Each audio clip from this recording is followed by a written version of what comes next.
Unit 7, Lesson 6, Transformations of Exponential Functions. So this lesson is going to be a nice review of the transformations we've already done with sinusoidal functions and with quadratics. Okay, the transformations are still the same. The only difference here is the base graph. Okay, so it shouldn't be too bad. So we learned in the last lesson that the base graph of an exponential function is f of x is equal to b to the power of x, where b is the base. Okay, and in our last lesson, we tried graphing a bunch of these different base graphs, right? We graphed f at x equals 2 to the power of x, we graphed f at x equals 3 to the power of x, etc. Okay, so you know what any base graph looks like and how to graph it. Today is going to be about applying transformations to those base graphs. So the transformations are still the same, a, k, p, and q. So to remind you what these transformations each do, here is a summary. So the a value causes a vertical stretch.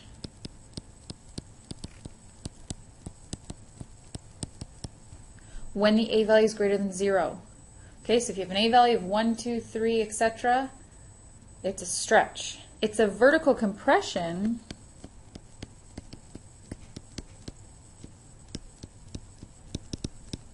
when the a value is a fraction, or when a is between 0 and 1. And finally, if a is negative, it is a reflection on the x-axis. Okay, so exact same as what our a value did in all of our other transformation units. K value. Okay, so the k value is a horizontal stretch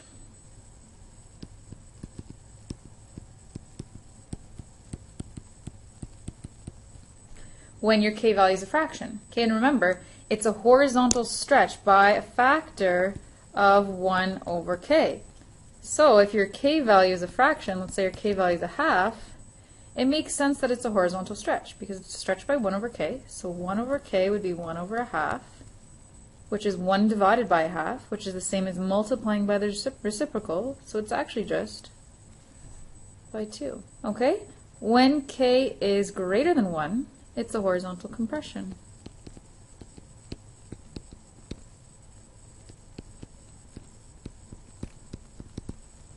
By a factor of 1 over k. Right, so it makes sense. If your k value in the equation was 3, you'd say that's a horizontal compression by a factor of 1/3. Okay, and if your k value is negative, it's a reflection on the y-axis. All right, the p-value causes a translation to the right if the p-value is greater than 0, or if the p-value is positive. And remember, p is the value outside of the brackets, okay? So even though I'm saying it's a translation to the right when p is positive, inside of the brackets, it's going to be a negative number. Okay, if p is less than 0, okay, but inside of the brackets, it's going to be a positive value, it's a translation to the left. And finally, a q value causes a vertical translation, so up or down, okay?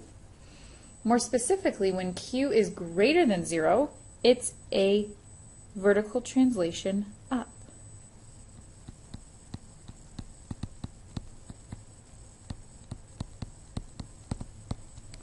And when q is less than 0, or q is a negative number, it's a vertical translation down.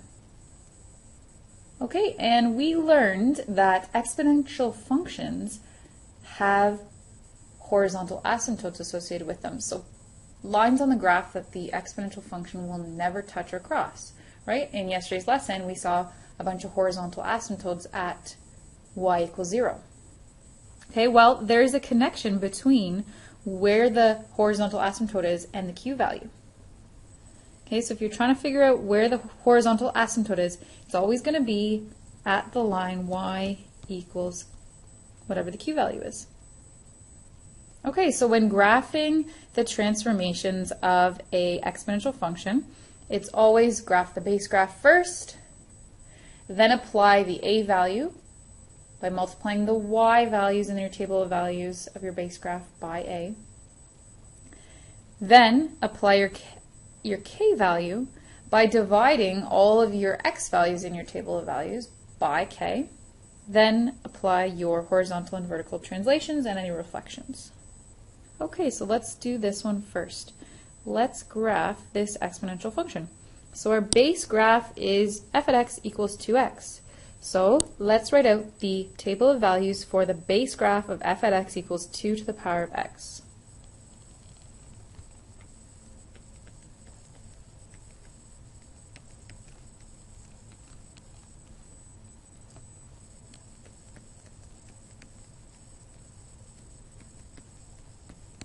Okay, and if you forget what the base graph is, look at our note from yesterday. Okay, then the next step would be to apply our a value. So our a value is 2. So that's a vertical stretch by a factor of 2.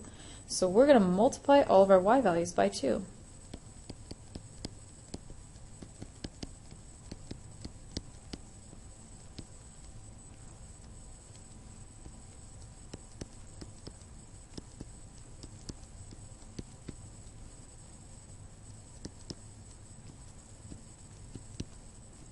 Okay, let's go ahead and plot both of these table of values. Okay, the next thing I'm going to do is I'm going to reflect this on the x-axis because our a value is negative. So I'm going to take my red graph and reflect it on the x-axis.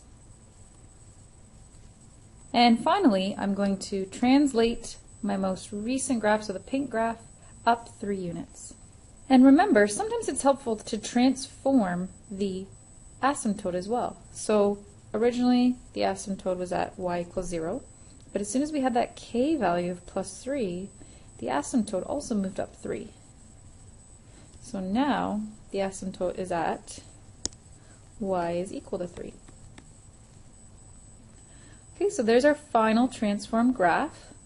Okay, f at x equals negative 2 to the power of x plus 3. Now our domain is still going to be any real number.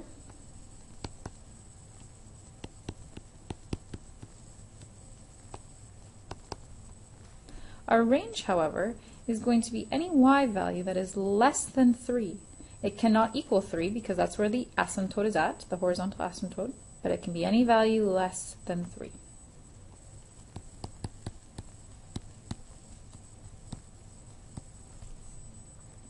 Okay, and we need to figure out if this final transform graph, so the green graph there, is exponential growth or decay. Okay, so for that we're going to, as we read the graph from left to right, do the y values increase or decrease? Okay, and you'll see that the y values decrease, so it's exponential decay.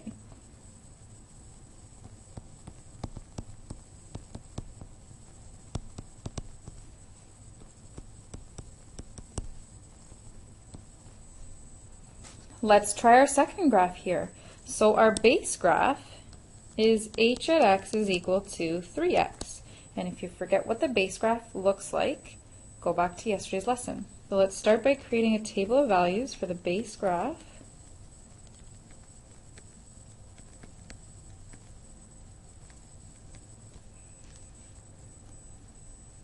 Okay, let's go ahead and plot this one on the graph. Okay, now we have a little bit of simplification to do. So let's go ahead and factor out the k value. So our actual function that we want to deal with is h at x is equal to 3 to the power of negative 2 bracket x minus 2. Okay, it's good to do that and make sure that your k value is outside of the brackets because it's always easier to figure out what your p value is. Okay, so we have a k value of 2, so that means we have a horizontal compression by a half. So we need to divide our x values by 2.